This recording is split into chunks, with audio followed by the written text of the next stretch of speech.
Good morning and welcome to the 4th International Power and Conditioning Symposium.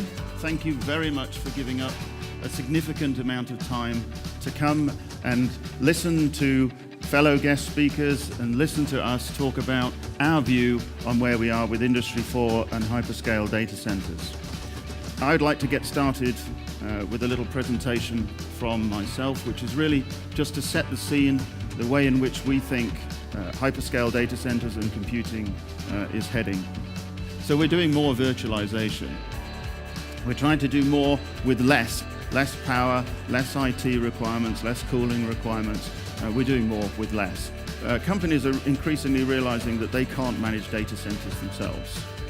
Hyperscale, edge, and traditional data centers are going to continue to grow. And so that means for us, for people like us, for industry manufacturers, we need to be far more innovative and far more versatile. Well, good morning. Thanks for having me, Andrew, and lovely day in Germany. Go ahead and launch into a little bit, talk a little bit about challenges of hyperscale data center construction.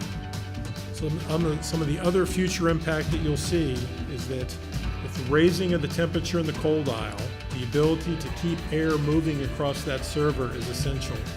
If the power goes out, and we're quickly getting to 120, 130 degrees at the IT equipment, these servers will literally damage themselves. Components will melt. Good morning, ladies and gentlemen. Thank you very much for this opportunity here. So I'm presenting the case study of AIMS, which is a 1 megawatt scalable IP bus solution.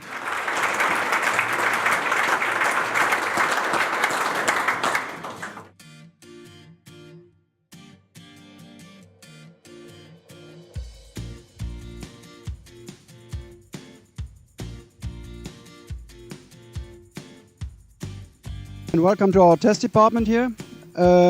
We will present you some practical tests with a battery-free UPS systems and some diesel gensets outside. So when we do the mains failure, you will see CPMs discharging, then the diesels will start and they will take the load. Look for the orange light here. Now the start signal has been sent.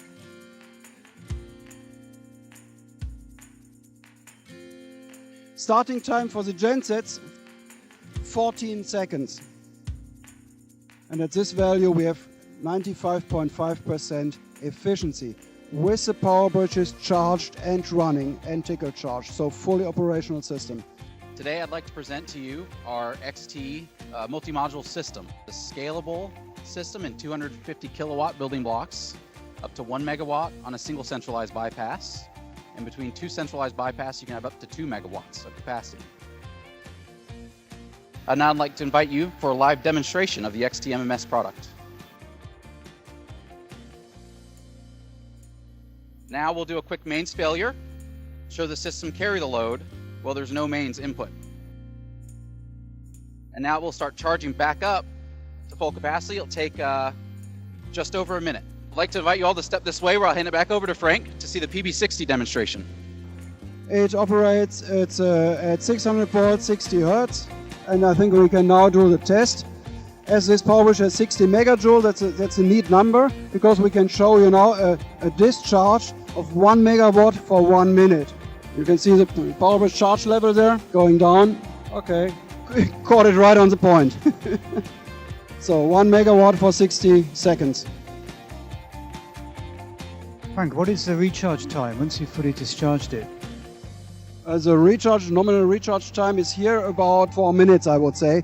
We always set the system up that we have roughly 12 times the recharge time than we have discharge time.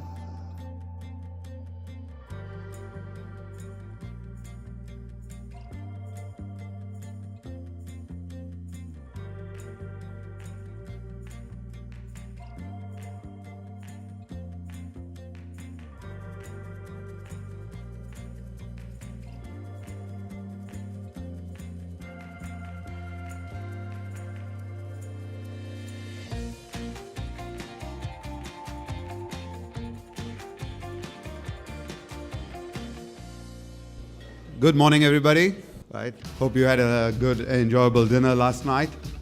And today we will have a few sessions in the morning and 2 sessions, and followed by a panel later this afternoon. It's great to be here actually today. So look, my ambition for today is fairly simple, and that is to share with you some learnings I've developed around hyperscale and also learnings around cooling trends. So, why Tier 4? Why do we do what we do? We're building the infrastructure for our children and our children's children. It is truly transforming our society. So we looked at the site and gone, why don't we just run the pipes on the outside of the building?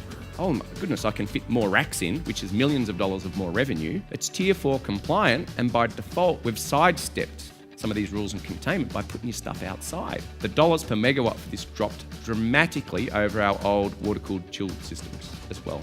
Smart energy, because without smart energy and controlled energy, you cannot really be a 4.0 industry. We have learned that the interest in switching over from diesel power generating sets into gas power generating sets is becoming more and more, let me say, common.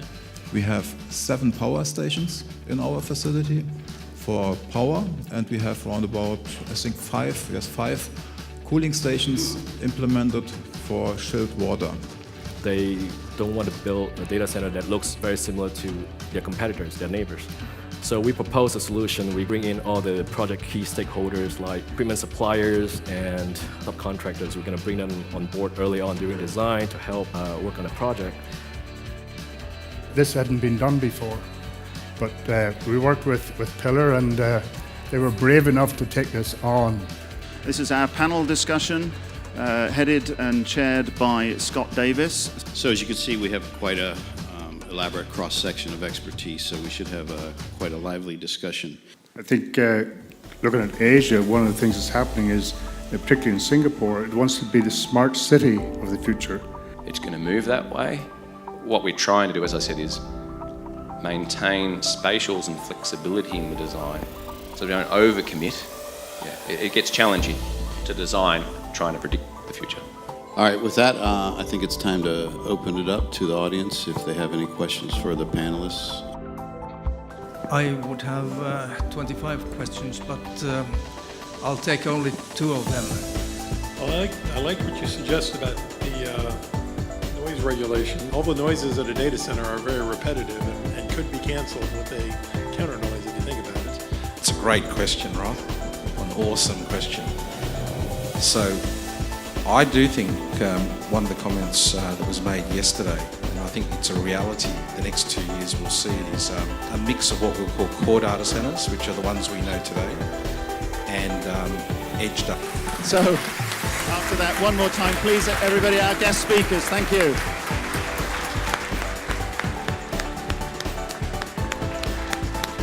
It's now the end of the conference. Once again, thank you very much to these people. Just before we split up, we do want to give just a very small token of appreciation to all of our guest speakers.